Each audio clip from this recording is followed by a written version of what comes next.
Welcome back to TCO Studios. Ben Leber rejoins. Courtney Cronin, ESPN.com. Kevin Seifert, ESPN.com. And I'm Paul Allen. You know, Antoine Winfield Jr. from the University of Minnesota, game changer. Ben played with his dad, Antoine Winfield Sr., one of the great tacklers for a corner in the history of the NFL. What do you think of his kid?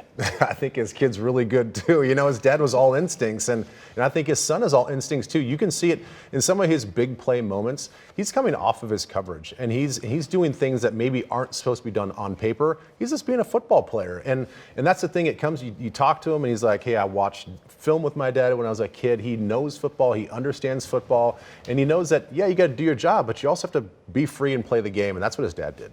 And one thing that makes me so happy is that when Antoine Sr. played, all anyone talked about, especially when he was younger, is how short he was. He's 5'9".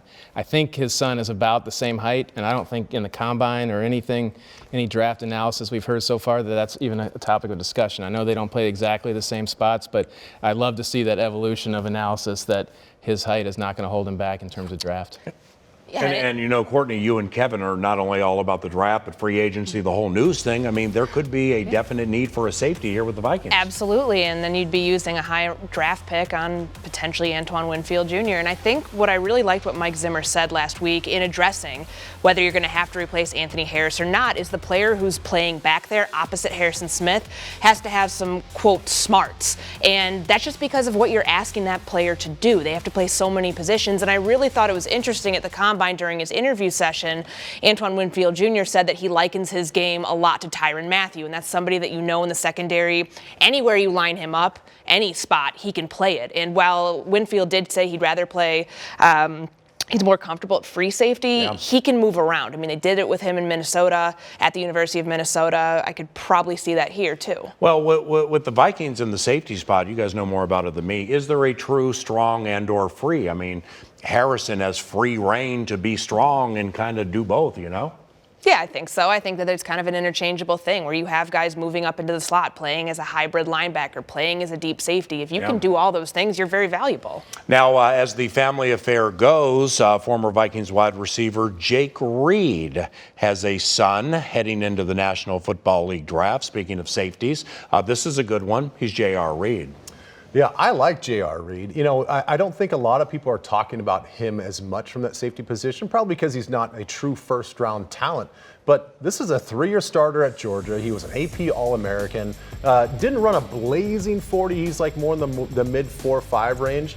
Only 5 interceptions. But if you watch the tape of him, he's got great closing speed when the ball's in the air. He got his hands on the ball a lot back there. So when he sees ball, he goes and gets ball. I like, just like Antoine Winfield Jr., I like his instincts. I like his ability to just break off of things and go towards the football, dislodge the football. He can blitz as well.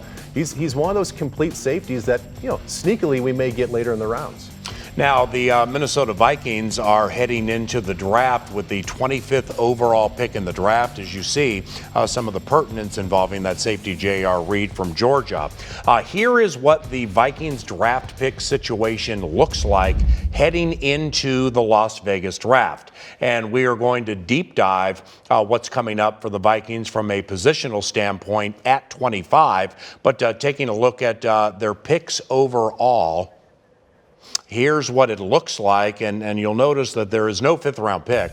That was lost via a trade in the preseason for Corey Vedvik, but still a bevy of picks, and we know that the general manager, Rick Spielman, what we see there is not how it will end because he likes to amass picks, he likes to trade, and quite honestly, very coyly, Courtney, you know, the way he maneuvered himself into the 7th round last year and ended up with the likes of Olabisi Johnson and Austin Cutting and Chris Boyd, who could play a major factor as a corner this year for the Vikings, I think he did a good job with that. Sure, and you get into a position where you're not bidding against other teams for undrafted free agents. It's a smart play, and was looking up there at the board thinking about the 5th round pick that is not there currently. I am not a betting woman, PA, but I am willing to wager that there will be a 5th round pick at some point this draft. Right, for We'll sure. get it back. Yeah. I thought you were willing to wager we were going to see Corey Vedvik in an XFL game near us. Oh, man. Or that's right, you don't wager. What about the Vikings at 25? What about positions? You know, coming back from the Combine, we were all at the Indianapolis Combine, Ben and I, Ms. Cronin and Kevin for ESPN.com. And there were a lot of opinions locally and nationally as to what the Vikings would do at 25. What are your thoughts? Well, the secondary has a lot of needs, and whether they address them in free agency or in the draft, I mean, we'll certainly know a little bit more clearly come April after free agency gets settled. They have several free agents. Xavier Rhodes might be a cap casualty, and then you talk about Trey Waynes, Mackenzie Alexander, and then at safety with Anthony Harris. So a lot of moving parts, but I think cornerback at 25 is a very safe pick for this team and a very necessary pick. I mean, given some of the deficiencies in the pass defense last year, being able to have somebody who maybe you season in this defense for a year, maybe he's ready to step in at outside corner year one, that's necessary. And the way that this cornerback group, at least right now, is projected, it's Jeff Okudah from Ohio State, a top 10, top 15 pick, and then it's kind of this gray area and everybody else. So you might be opening up the door for a C.J. Henderson, a Trayvon Diggs, who obviously has some lineage here with his brother Stephon on the team currently, Christian Fulton from LSU. There's a lot of big physical corners that could fit into this defense. Might take a little bit of time to grow because we've seen rookie corners not make a huge impact immediately in a Mike Zimmer scheme. It usually takes some time, but the physical traits are there. You have rangy, lengthy corners who, you know, it's a huge benefit to you in coverage. Now, before we move on to Kevin and Ben and the position they think should be attacked at 25 for the Vikings, just let me present this to you and have you guys chat it out. All of the first-round picks to the secondary, the Vikings have used with Xavier Rhodes and Trey Waynes and Harrison Smith and Mike Hughes. I mean, would they really get back in there simply because of how it looks now or may end up in free agency?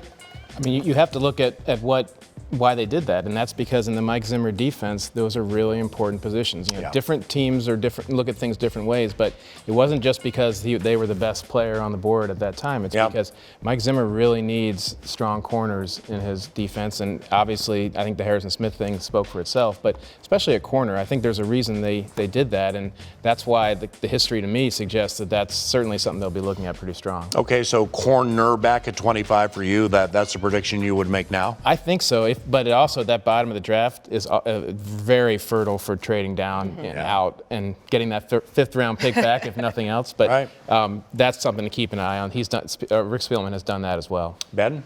Well, I was going to say, it may optically look like, hey, what are we doing going corner again? Why are we always addressing the secondary when we got offensive line needs and there may be a defensive tackle need and all this other stuff? But it goes into what the trend of the NFL is. The old adage used to be, don't take a receiver unless he's a top 10 pick. Yeah. Well, now we're going to have multiple receivers taken in the first round. And now if you look at these projections when it comes to cornerbacks and secondary players, there's going to be multiple first-round picks when it comes to secondary as well. Maybe they're not graded there, like Courtney was saying, there is some gray area. But because the NFL is becoming a glorified 7-on-7 league, where you've got 3 and 4 wide receiver sets as your base offense, you just need corners and secondary players. Now, the draft certainly will take care of itself. And you saw the picks. You have the opinions as to the position the Vikings may attack at 25 when that draft is in Las Vegas. But right now, or coming up very soon, is free agency. And from a Vikings standpoint with free agency, not only are there some game changers here, there are some all around the league who will be available. Courtney, how do you think the Vikings should approach it? Maybe initially, or like what's pertinent? Well, I know that everybody is expecting probably the first position I would talk about be defense because there is so much expected turnover, but special teams is a huge priority here. The fact that Mike Zimmer wasn't talking about his kicking game all that often because he didn't have to, because it wasn't an issue in 2019, makes me believe you need to re-sign either Britton Colquitt or Dan Bailey. Obviously, I would place the priority on the kicker because there was finally some stability there, PA. Yeah. After, you brought up Corey Vedvik. I mean, that feels like that was 6 years ago, but that was just last training camp where they're trying to figure out the kicking battery, and you have a rookie long snapper at that time in Austin Cutting.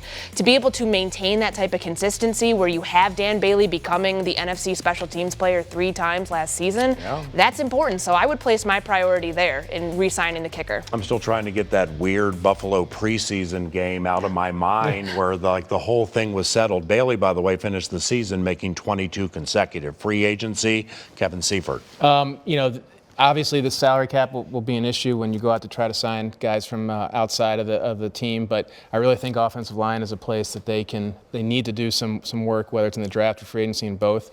The ideal situation would be there's Jack Conklin, the right tackle out of Tennessee, and you could sign him. You could fulfill everyone's dreams by moving Brian O'Neill to left tackle and Riley Reif inside, and all of a sudden you've got something that's a little bit stronger than I think what you finished the year with. So from a salary cap standpoint, my view is always you have room for what is your priority. And so they have room to do that if they want to. Now, Ben, before you analyze, what you think would be pertinent for this team, off what Kevin said, because we've heard it a lot, and I'm sure we all heard it a lot at the Combine, just taking Brian O'Neill and moving him to left tackle. A, is it that easy, specifically off the improvement he showed at right tackle in his second year? And B, is it the right thing to do when somebody got so good at something, Yeah, I think that's the big debate is that you make it, you think that it's this easy to swap positions. There's a reason why some corners can only play right and some can only play left. Yeah. It's a whole different animal.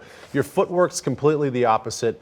We've heard guards that have to make that transition. They're like, it's not as easy as you think. So I would expect some growing pains if that would be the thing. I think he's athletic enough and smart enough to figure it out. Yeah. You got to think that, who's the guy in waiting at right tackle? Is it Oli Udoh? Is he the guy that's going to be the guy? Or are you going to get a guy like Conklin in free agency? And if you can afford a guy like that and bring him in, there will be an adjustment period, but he's good enough talent where he can figure out left tackle spot. Or is it pick 25, which is kind of where I lean, and then maybe you have some flexibility with O'Neill. But from a free agency standpoint, where they are salary cap wise, this could change by the time somebody watches this later in the week or whatever. But what are your thoughts? I could make the argument that, as a defensive player, how do you best help your secondary? Well, you got to shore up the defensive line. Yeah. And I think when you look at this defense in totality, I don't think that they were great stopping the run. So I think if you stop the run, and it's so cliche, and we put it up on our boards all the time, what's the number one thing all week? You can put it in permanent marker, stop the run. And even though this is a passing league, you still have to stop the run and give yourself a chance on third down. So I'm looking at a guy like Mike Pennell. He's a guy out of Kansas City. He started in Green Bay. Right. He went to the Jets. He's went to the Titans. He's kind of a journeyman, 28 years old, 6'4", 330 pounds, big hulking guy. Picked up about mid-season in Kansas City, and guess what? They improved their run defense by 54 yards on average per game. Yeah. And they think that it was a large part due to him and what he did stopping the run. If he hits free agency, he will be the number one run-stopping defensive tackle available. Now, that is free agency from a Viking standpoint. What about the rest of the NFC North? The Detroit Lions went big in free agency last year. They got some cash this year, too, with Trey Flowers, the former member of the New England Patriots. But, Courtney, we'll begin with you. Well, they have a top 3 pick this year, so I think that if Chase Young gets past Washington, there is a lock that he goes right there to Detroit. I mean, they need another pass rusher. They need some defensive backs, PA. I didn't memorize these stats, but I'm going to read them to you. They allowed 4,500 passing yards, 33 passing touchdowns. That's very bad. Yeah. So maybe get a DB in there. They need some interior offensive linemen, too. Yeah, interesting in that, they have Darius Slay. And they went out and got Justin Coleman, who actually was with the Vikings, undrafted from Tennessee, and had some good moments in Seattle. That's very interesting. When it comes to the Chicago Bears, they had a lot of defensive injuries last year. There is the quarterback spot. Yeah. There is the quarterback spot, but for the Bears to get better, Kevin, Ben, what would you do for the Bears in free agency? I mean, I know this is a national perspective, but they have to get the quarterback either better or they have to have someone who's a legit replacement. So I've been pushing the trade for Andy Dalton idea, and that certainly seems like a really good case scenario and not out of the question either. They don't have a first-round pick, but they do have 2 seconds as part of the whole Khalil Mack mess that they had. And so, that Andy Dalton's a guy they could have as a start day one of training camp as a backup, and if Mitch Trubisky isn't any better, he could be the guy. And they have his former offensive coordinator too.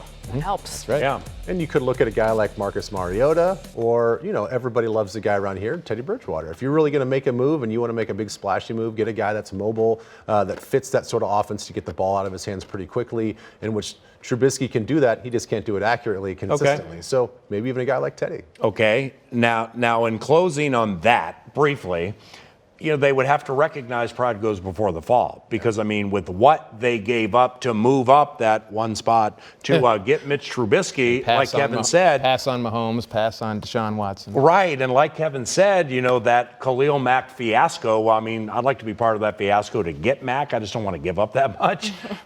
So not having a first-round pick and sticking with Trubisky, is it just done, or what do you do? Well, I think it's one of those things where you do have to look at, what are we trying to do here? We're trying to win games and win a Super Bowl. Yeah. You're not going to get anything out of this pass rushing defense if you can't score some points and put the opponent offense on their heels and force them to be one-dimensional and pass. So It's a moot point if you're just going to allow this defense to play 50-50 ball and they can't get after the passer. Now, speaking of free agency and closing on the NFC North champions, a team that went to the NFC title game, the Green Bay Packers. And free agency for Green Bay was very bountiful last year with Preston and Zadarius Smith. How do we think it will go for the team this year, and what are some needs? Well, what did we say last year at this time? They've got to get Aaron Rodgers some weapons, because the gap between Devontae Adams and everyone else that they have catching the ball is pretty significant. So I think that a wide receiver is certainly up there, whether addressed in free agency or the draft. And then their offensive line is going to take a hit. Brian Balaga's a free agent. Jared Valdier is also a free agent. Their backup, their swing tackle. So, they've got some needs on the offensive line. If they go into this season without any more firepower than they had last year with Aaron Rodgers, then again, what are we doing here? He's the Hall of Fame quarterback that you have, and you're asking him. He showed you he can't make lemonade out of the lemons that they had. He's not quite at that point. So, they need to swing big. AJ Green, somebody like that. And also there's some we talked about first-round draft picks at the receiver position. I think either and or both. Yeah, they have Jake Kumaro. Yeah. Well, and the thing is, that window of opportunity, you got to think is closing. He's 36 years old, Aaron Rodgers is. And we thought they were going to stumble out of the gates a little bit with a new head coach and new offense, and they really didn't. So you've shown that you can adapt to this new offense. All that stuff going on in July, how they didn't get along. All that was for nothing. They figured it out. That's a good football team it's not far away from having a very highly productive offense. They're just missing some key pieces. And, I talked about Laviska Shenault earlier. He's slated to be their first-round pick. And, as a Vikings defense, I'd be a little worried about that, because I think that guy's that talented. Well, I was thinking about that with Andy Dalton, too. You guys are talking about Andy Dalton. I'm like, no, let's just go ahead and stick with what you're doing right now. Yeah. Because, if Eddie Goldman, Akeem Hicks, Khalil Mack, Eddie Jackson, all the right guys stay healthy, and they get an uptick there. NFC North is always wild and woolly. Free agency is too. And the draft in Las Vegas, that's going to be fantastic. We will have elite draft coverage for you provided at Vikings.com. And there you see round 1, April 23rd, then 2 and 3 on the 24th. And we close it out April 25th. Draft content, second to none, at Vikings.com. Thank you very much for watching the 2020 NFL Combine special. Ben Leber, Courtney Cronin, Kevin Seifert, Paul Allen from the TCO studios. Have a wonderful day.